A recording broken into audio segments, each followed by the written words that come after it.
होते हैं, ये सिद्धांत है। पृथ्वी में गुरुत्वाकर्षण है,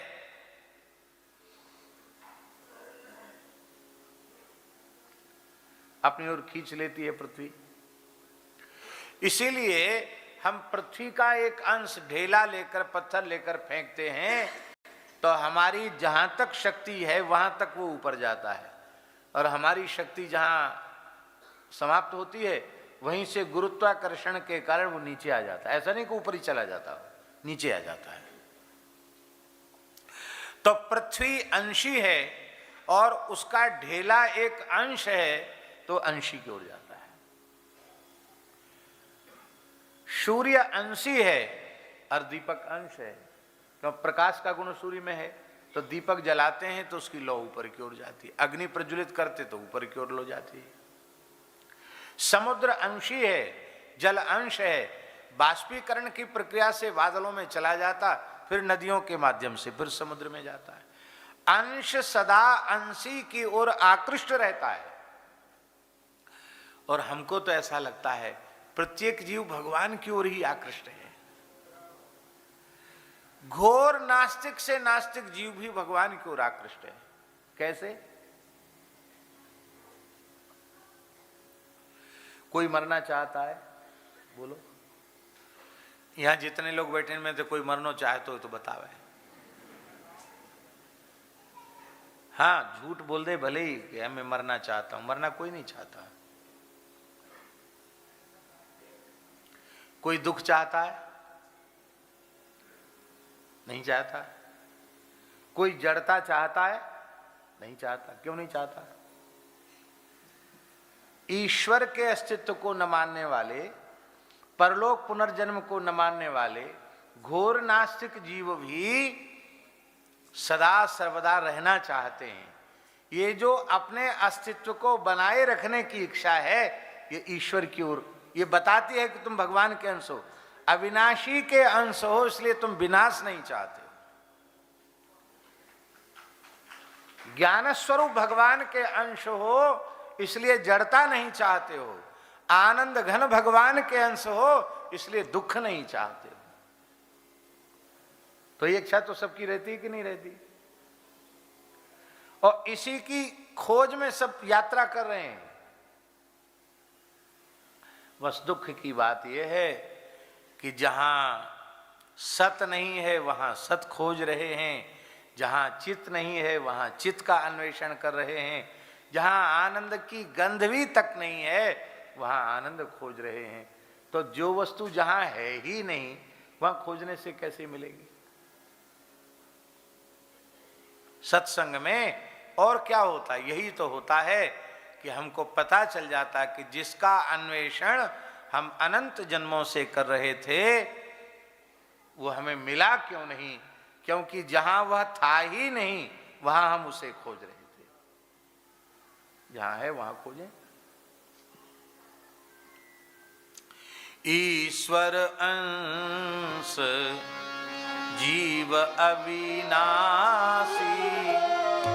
चेतन अमर सहज सुख राशि, सो माया बस भयो गुसाई, सो माया बस भयो गुसाई, बंध्यो कीर मरकट की नाई, बंध्यो कीर मरकट की नाई।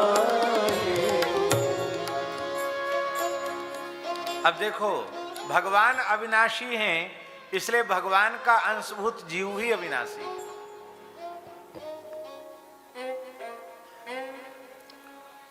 श्री कबीरदास जी से किसी भोले भाले साधु ने पूछा, बाबा आप तो महान सिद्ध हो, योगी हो, बताओ कब मरोगे? कबीर जी हंसने लगे, क्यों, तुमको क्यों चिंता लग गई? बोले महाराज हम तो चाहते अब कभी मरे ही नहीं, सदा बने रहें, क्यों, आपसे बड़ा लाभ है।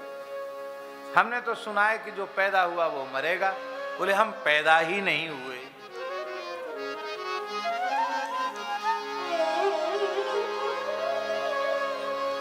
क्यों? हमारे मरने के लिए पहले राम जी को मरना पड़ेगा। राम मरे तो हम मरे, राम मरे तो हम मरे, नाही तो मरे बलाय, अविनाशी का बाल का मरा न मारा जाए। अविनाशी के बालक हैं, हम क्यों मरेंगे?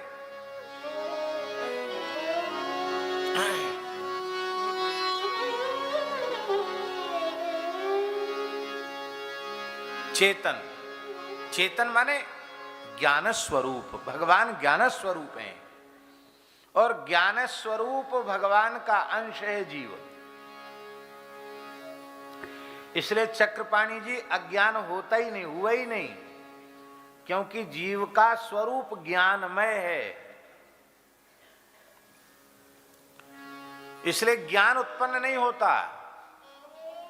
ज्ञान तो है, तो जब ज्ञान है ही है तो यहां भागवत कृपा निकुंज में कथा सुनने की क्या जरूरत पड़ गई? फिर अपने घर को काम धंधा करो, ज्ञान तो है ही है, तो यहां आए हुए की क्या जरूरत है? इसको गीता जी में कहा, अज्ञानेना व्रतम ज्ञानम तेन मुह्यन्ति जंतवा। अज्ञान ने ज्ञान को ढक रखा है, इसलिए जीव मोहित हो रहा है। तो अज्ञान का, अविद्या का जो आवरण है, उस आवरण की निवृत्ति के लिए सत्संग है। आवरण हटा नहीं, कि ज्ञान स्वरूप तो वो खुद ही है।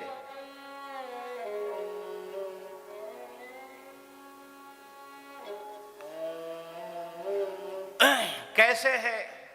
बोले वेद में लिखा है सत्यम ज्ञान मनंतम ब्रह्म। ये वेद वचन है, श्रुति वचन है, और श्रुति वचन है अयम आत्मा ब्रह्म। क्या है? अयम आत्मा ब्रह्म, ये भी श्रुति वचन है। तो सत्यम ज्ञान मनंतम ब्रह्म और अयमात्मा ब्रह्म, इन दोनों श्रुति वचनों की एक वाक्यता कैसे करेंगे? इसलिए ज्ञान स्वरूप आत्मा है। अमल, अमल माने निर्विकार, विकार शून्य।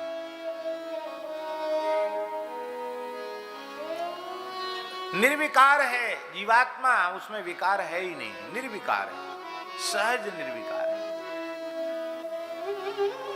इसलिए तो मदालसा अपने जन्मजात बच्चों को लोरी में सुनाती है, शुद्धोसी बुद्धोसी निरंजनोसी संसार माया परिवर्तितोसी पंचात्मकम देहमिदम न तेष्टि नैवास्य त्वम रोदिसी कस्य हेतु। क्यों रो रहा है? इसका मतलब है कि जीव ज्ञान स्वरूप है। अमल माने निर्विकार है, विकार उत्पन्न हुआ ही नहीं, विकार नहीं है। ये काम क्रोधादि षड विकार आत्मा के धर्म नहीं है। रहुगण और जड़भरत जी के संवाद में जड़भरत जी ने क्या कहा? जड़भरत जी ने कहा स्थौल्यम कार्श्यम आधयो व्याधयश्च, मोटा होना, दुबला होना, आधी होना, व्याधि होना, निद्रा, श्रम, जला, जरा, राग, द्वेष, काम, क्रोधादि, ये सब के सब देह के अध्यास के कारण हो रहे हैं।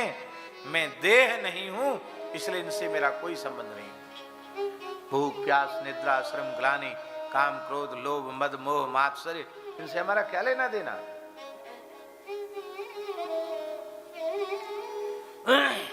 रहुगण बोला महाराज हमें तो आपकी बात समझ में नहीं आती, हमको तो यही लगता है स्थाल्यग्नि तापात पैसो भी तापा तत्तापतस्तंडुल गर्भरंधी हमको तो लगता है चूल्हे पर बटलोई चढ़ाई, उसमें पानी भरा, पानी अग्नि, बटलोई में आग लगी, पानी गर्म हुआ, चावल सिद्ध हो गया। ऐसी देह बटलोई है, ताप की आग लगी तो जीवात्मा रूपी चावल विकृति का अनुभव करने लग गया, क्लेश का अनुभव करने लग गया। तब जड़ भरत जी ने क्या कहा? जड़ भरत जी ने कहा, अरे महामूर्ख, तू भात बनाने की कथा सुना रहा है यहाँ। अको विदः कोविद वाद वादान बदस्यथो नात विदाम वरिष्ठा न सूर्यो हि व्यवहार में नम तत्वाव मर्षेण सहा मनंती। तत्वज्ञ पुरुष इस प्रकार की बातें नहीं करते हैं।